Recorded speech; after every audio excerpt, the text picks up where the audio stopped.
As the country braces itself for national screening, concerns about the logistical arrangements are mounting. Though no time frame has been set for the screening, testing, tracing and medical management program, the challenges are how the 10,000 field workers will manage to screen as many South Africans as possible and as quickly as possible to refer those presenting symptoms of the illness to local or mobile clinics for testing. So for more on this, we're joined by Georgie Midgley, who is M4Gem's CEO, and to talk about the logistical problems that the country could be facing. Good afternoon to you and welcome to our program. Firstly, have you made an assessment if generally South Africa has the capacity to do this forthcoming testing? Afternoon, Colin, and thank you for having me today. From a Money for Jam perspective, we do live online surveys to the crowd and specifically focused on rural South Africa. And when we have surveyed our own crowd, we have seen that using technology is probably the best way to get social distancing implemented and use cellular technology in order to map and understand the symptoms of individuals, as well as do track and tracing. So how was the response like for what I believe one can term a pilot study from the testing that you have done? And can you perhaps tell us in which area? So it was a national survey that was completed. It was representative of the South African population, but we do focus, like I said, more on rural.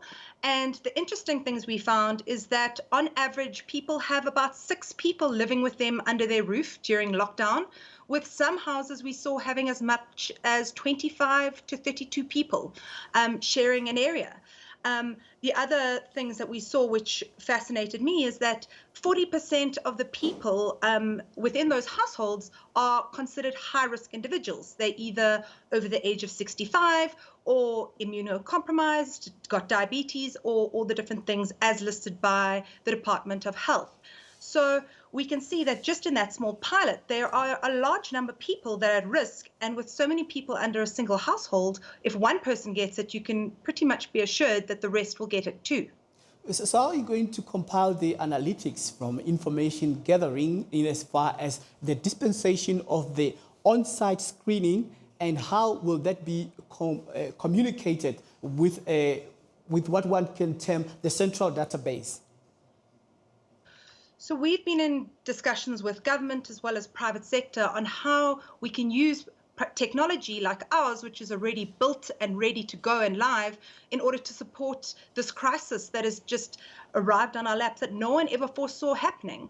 So with these discussions, we're trying to support what the government initiatives by helping people try and track themselves and their own symptoms and those of their loved ones, and help guiding them to the local clinics, or taking them through the process as it should be, as dictated by the Department of Health. So using technology to support the initiatives and ensuring that people are well informed of what they need to do and what they should do.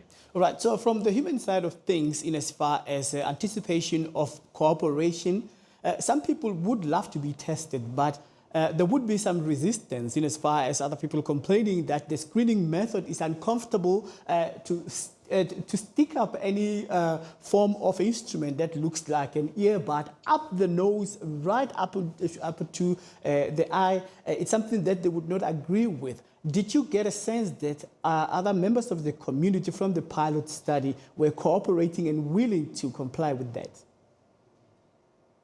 So from our study that we did, 70% of people were interested in getting tested, but 30% felt that it was rather invasive, and they particularly weren't interested in being screened at home.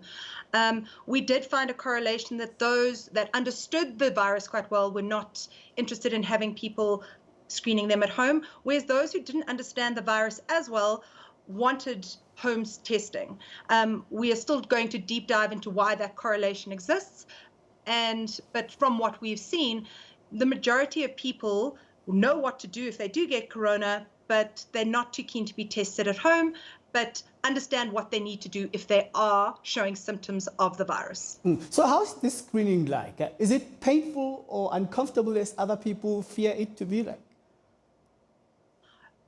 Personally, I haven't been screened yet, but I have spoken to individuals that have had the test. And from my understanding, it is not a comfortable experience.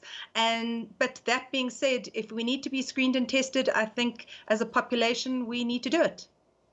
All right, so just finally, is the survey empirical enough to identify, the location and the demographics according to your survey, in as far as the information, in as far as, like real-time dashboards could significantly improve resource allocation so that you can be able to respond to the, population density that could really be alarming in as far as the people that you were referring to earlier, living in groups of families under one roof? Yes, I mean, I think that's the magic about the digital world, is that from this information we gathered, we can see exact demographic information, where you live, where is your house. We had 55% females, 60% of the respondents were considered youth, 35 and under. And from that information, data is power, and we could use that to create live dashboards to assist in reallocation of resources effectively, whether it's testing kits, mobile units, directing people to hospitals. So I think that is the magic of the digital world and what a mobile device can do. It can literally give and empower people to do their own screening and testing in their own home and help guide them in the correct way to avoid any false news or knowing the incorrect information. All right. Thank you very much. Hoping that you and I will lead by example and let them test us, even though it's uncomfortable, and then they could follow. 100%. Thank you so much for having me today. All right. Thank you so much.